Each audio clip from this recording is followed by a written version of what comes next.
Ujambo na karibu ndugu mtazamaji wa MBC TV Baraka popote ulipo, unatumai kwamba huu mzima wa afya.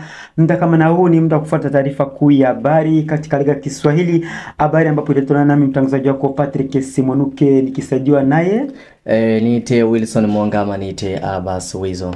Upande wa pili anashikilia mwenzetu Omax Lefizi, na kabla sasa hatujasomeni habari zenyewe wapa vichwa vinavyogubika taarifa kuu ya habari.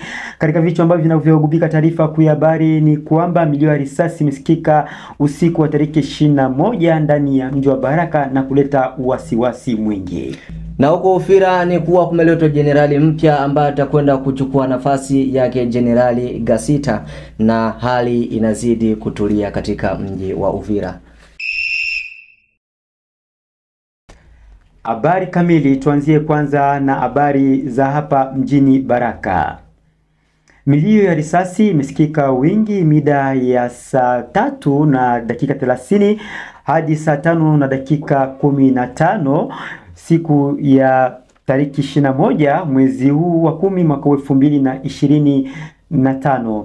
Baada ya media yako kufuatilia taarifa hiyo, imesadikika hadi sasa hakuna kisa au la na namna gani ambacho milio hiyo ya risasi imeweza kusikika, lakini rambirambi za kupata habari za uhakika zinaendelea kupitia channel yako ya MBC TV Baraka.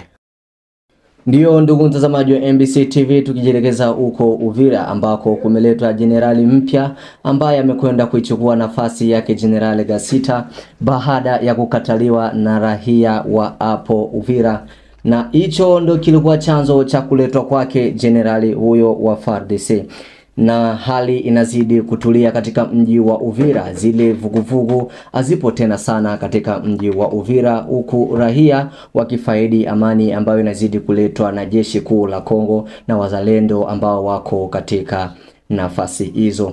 Na ziara yetu ndugu mtazamaji wa MBC TV iliyokuwa huko Burundi ni kuwa wanasherekea mwaka mpya au kusherekea kwa rais wao wa zamani Ndadaye. Ndio sherehe ambao walikuwa nayo katika hizi siku zilizopita hapo katika nchi ya Burundi. Niseme mengine tutakutana katika vipindi vyetu vingine ndugu mtazamaji wa MBC TV, na niseme asante kwa sababu ulikwenda kwa pamoja na sisi tangia tulivyoanza kipindi chetu hadi sasa hivi tumefikia mwisho. Usisahau kulike na kusubscribe katika channel yetu ya MBC TV. Ukitaka kuwasiliana nasi, namba ni hizi hapa chini, hizo ni namba zetu za MBC TV. Ukitaka kuwasiliana nasi. Ulikuwa naye Patrick Simonuke na mimi ni Wilson Monga, na nyuma ya kamera alikuwa akishikilia Omax Lefizi. Niseme asante na bye bye.